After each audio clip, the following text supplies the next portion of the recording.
नमस्कार दोस्तों, जय गुरुदेव टीचिंग पॉइंट में आपका हार्दिक अभिनंदन है। आज मैं आपके सामने हर रोज की तरह उपस्थित हूँ। आज मैं प्रपोजिशन इन लेके आया हूँ। इससे पहले मैंने two proposition, of proposition, four proposition से संबंधित 3 वीडियो अपलोड किए हैं, इसे आप देख सकते हैं। जय गुरुदेव टीचिंग पॉइंट में आप सब्सक्राइब करें और बेल आइकॉन को दबा करके आप हर प्रकार के वीडियो देख सकते हैं, क्योंकि यहाँ पर मैं प्रपोजिशन से संबंधित सारी वीडियो को अपलोड कर रहा हूँ। दोस्तों, मैं आपको बताना चाहता हूँ कि जय गुरुदेव टीचिंग पॉइंट पिछले 2 वर्ष से कई प्रकार की वीडियो अपलोड कर रहा है। उसमें आप जनरल नॉलेज से संबंधित वीडियो देख सकते हैं। उसके साथ ही साथ ग्रामर से संबंधित कई महत्वपूर्ण टॉपिक भी उसमें अपलोड किए गए हैं, वो वीडियो भी आप आसानी से देख सकते हैं। साथ ही उसमें जो ट्रांसलेशन है, टेंसों को मैंने बहुत ही सिंपल तरीके से, साधारण तरीके से, एक छोटे बच्चे की तरीके से मैंने उस सेंटेंसों को अच्छे से एनालिसिस किया है। आप उसको एक बार देखें तो आपको एक ही बार में टेंसों को अच्छे से क्रिएट करना आ जाएगा। साथ ही मैंने आर्टिकल्स, मॉडल्स से संबंधित वीडियो भी उसमें अपलोड किए हैं। तो दोस्तों, आज मैं आपके सामने इन प्रपोजिशन को किस तरह से क्रिएट करेंगे उसको आप समझें। साथ ही एक चीज़ का विशेष ध्यान मैं आपको दे रहा हूँ। दोस्तों, इस समय हम कोरोना जैसी वैश्विक महामारी से गुजर रहे हैं और लॉकडाउन में हैं, इसलिए आप समय का सदुपयोग करें और समय का भरपूर लाभ उठाएं और अंग्रेजी का अच्छे से अच्छा नॉलेज प्राप्त करें। और इंग्लिश एक ऐसा सब्जेक्ट है जो कि आज के समय में महत्वपूर्ण है। आज इंग्लिश के ज्ञान के बगैर पर्सन अधूरा है, ज्ञान अधूरा है। और हर क्षेत्र में अगर सफलता चाहते हो तो ग्रामर का नॉलेज तो होना ही चाहिए। तो दोस्तों, आप ग्रामर को सिंपल और सरल तरीके से समझें। सिंपल और सुरुचिपूर्ण तरीके से मैं यहाँ बताने की कोशिश करता हूँ। और फिर भी अगर आपको ऐसा लगे तो कमेंट के माध्यम से हमें बताएं, तो हम उस कमी को भी दूर करेंगे। दोस्तों, कुछ क्लियरिटी न होने से मैं उसकी क्षमा चाहता हूँ, क्योंकि अभी साधन वो उपलब्ध नहीं है जिससे कि एकदम से क्लियरिटी आए। अभी कैमरे का अभाव है, इसलिए हो सकता है आवाज़ थोड़ा डाउन हो, लेकिन फिर भी आप लीड लगा करके अच्छे से इसको सुन सकते हैं। दोस्तों, यहाँ पर आप सब देखेंगे कि इन प्रपोजिशन को किस तरह से क्रिएट करते हैं। दोस्तों, इन प्रपोजिशन का हिंदी मीनिंग है के अंदर और में। इसको मैं भी कहते हैं और के अंदर भी कहते हैं। तो यहाँ रूल्स ये बता रहा है कि किसी स्थान के भीतर या किसी स्थान के भीतर जो भी एक्टिविटी होती है वहाँ पर इन प्रपोजिशन का यूज किया जाता है। दोस्तों, जैसे है example, she is in the room, वह कमरे में है, वह कमरे में है या वह कमरे के अंदर है। दोनों ही तरीके से इसको हम हिंदी में बोल सकते हैं, लेकिन इंग्लिश में एक ही रहता है, she is in the room. इसी तरीके से दूसरा एग्जाम्पल है, there is no water in jug, there is no water in jug, jug में पानी नहीं है। तो इस तरीके से किसी बर्तन में या किसी कमरे में या किसी स्थान पर, किसी स्थान में, किसी स्थान के भीतर जो भी एक्टिविटी होती है, जो भी पर्सन या जो भी चीज़ उपस्थित होती है, वहाँ पर में और के अंदर शब्द अगर हिंदी में आता है तो वहाँ पर हम प्रपोजिशन इन का प्रयोग करते हैं। आगे देखते हैं रूल नंबर 2। इनका प्रयोग देश, राज्य तथा बड़े शहरों में के नाम से पहले किया जाता है।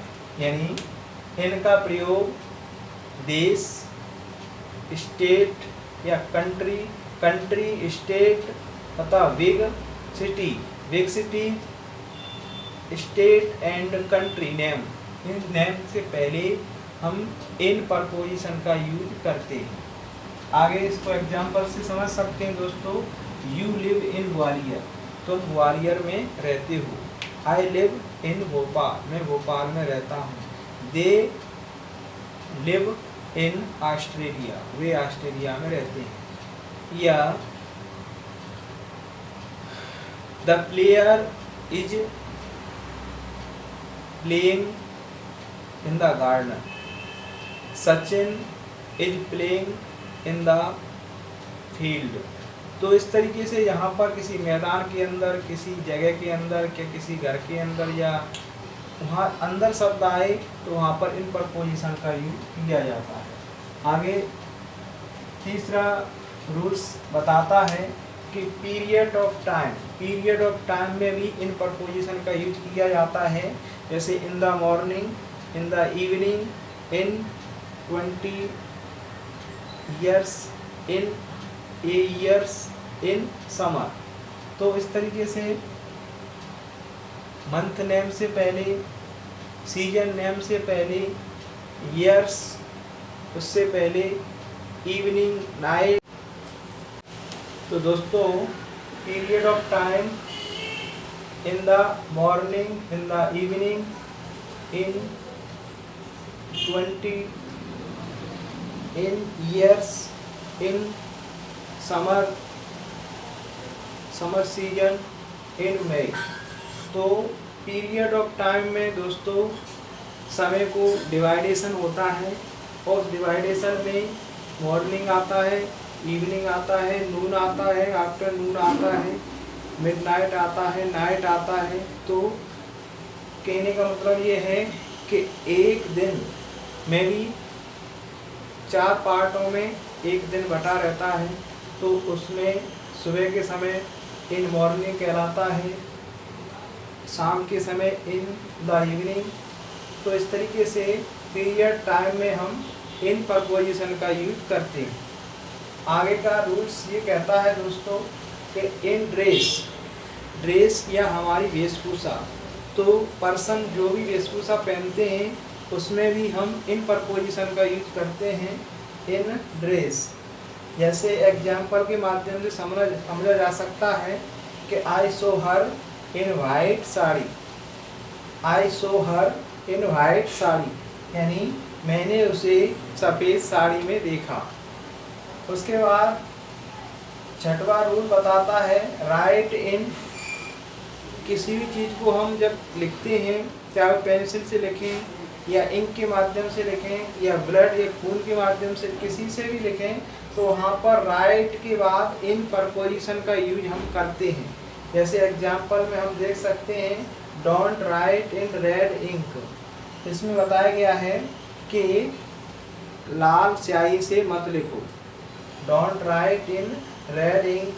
इसी तरीके से ही wrote a letter in his blood, उसने पत्र लिखा खून से उसके लिए।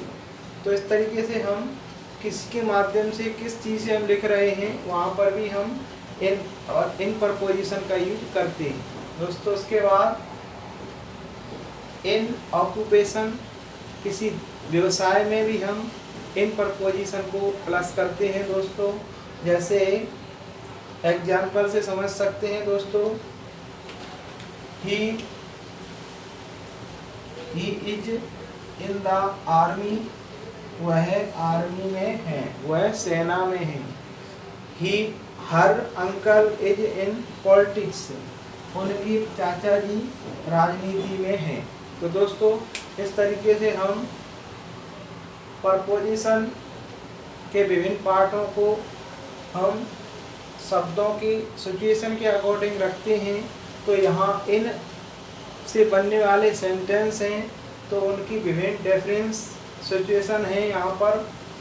जैसे किसी स्थान के भीतर हम इनका यूज करते हैं, इनका प्रयोग देश, राज्य तथा बड़े शहरों के नाम से पहले भी किया जाता है दोस्तों।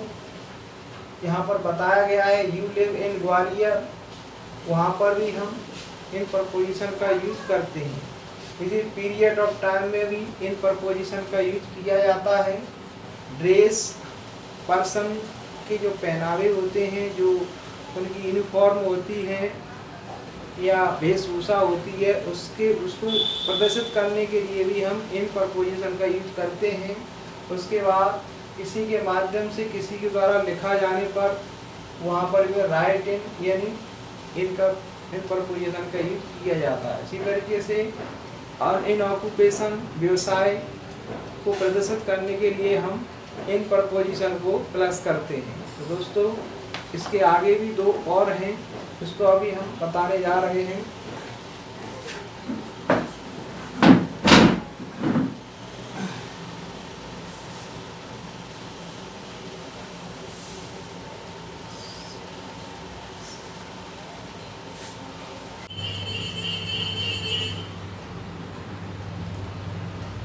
तो दोस्तों इन प्रपोजिशन के आगे इन प्रपोजिशन को और कहाँ पर यूज करते हैं दोस्तों, तो बिलीव इन गॉड, किसी पर विश्वास करने पर भी हम इन प्रपोजिशन का यूज करते हैं। जैसे mostly people believe in God, mostly people believe in God यानी अधिकतम जो लोग हैं वो ईश्वर पर भरोसा करते हैं। तो यहाँ पर भरोसा करने के लिए या बिलीव करने के लिए भी हम न्यू सेंटेंस क्रिएट करते हैं, तो वहाँ पर हम इन प्रपोजिशन का प्रयोग करते हैं। आगे हम प्रपोजिशन का यूज कहाँ पर करते हैं उसको ध्यान से देखना दोस्तों।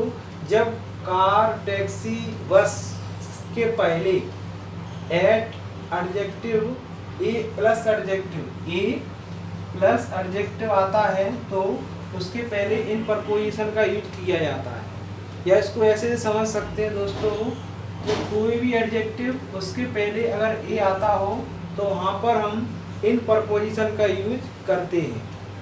यानी एडजेक्टिव से पहले ए आर्टिकल अगर जुड़ा हो तो वहाँ पर हम इन प्रपोजिशन का यूज करते हैं। जैसे यहाँ पर एग्जाम्पल से समझ सकते हैं, जैसे यहाँ दिया है I saw her going in a white Indica car, I saw her going in a white Indica car. तो मैं उसकी देखने जा रहा हूँ white Indica car, white Indica car को मैं देखने जा रहा हूँ उसकी कार को। तो दोस्तों अभी आपने इस वीडियो के माध्यम से इन प्रपोजिशन को विस्तार से समझा कि कहाँ पर हम इन प्रपोजिशन को प्लस करते हैं। जैसे अभी इसमें देखा कि ये वाइट किस पहले एक आर्टिकल लगा हुआ है तो इसके पहले हमने इन प्रपोजिशन को जोड़ दिया। तो दोस्तों आप इस वीडियो को पूरा देखें, अंत तक देखें, लास्ट तक देखें। और इसमें अगर कहीं आपको डाउट हो तो मेरा जो कॉन्टैक्ट नंबर है व्हाट्सएप नंबर 8878460499, इस पर आप कमेंट कर सकते हैं। तो वीडियो देखने का बहुत बहुत धन्यवाद।